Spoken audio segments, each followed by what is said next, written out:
Sejjaħ elezzjoni ġenerali mill-aktar fis possibbli. Dan hu l-parir il-ġurnal The Times reġatal il-Prim Ministru Lorenz Gonzi fl-editorjal tal-ġimgħa 20 ta' Lulju l-għada li Jeffrey Policino Orlando riżenja mill-Grupp Parlamentari Nazzjonalista u mill-Partit Nazzjonalista.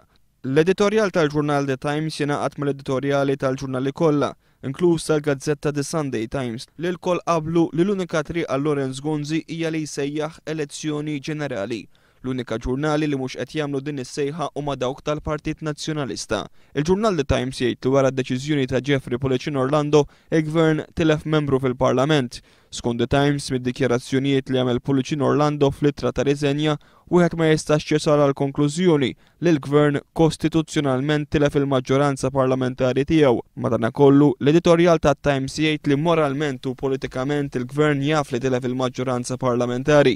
Il-Parlament jgħid l-editorjal għandu jerġa' jiltaqa' fl-ewwel ta' Ottubru, iżda bis-sitwazzjoni daqshekk fraġli dan jista' jseħħ anke qabel.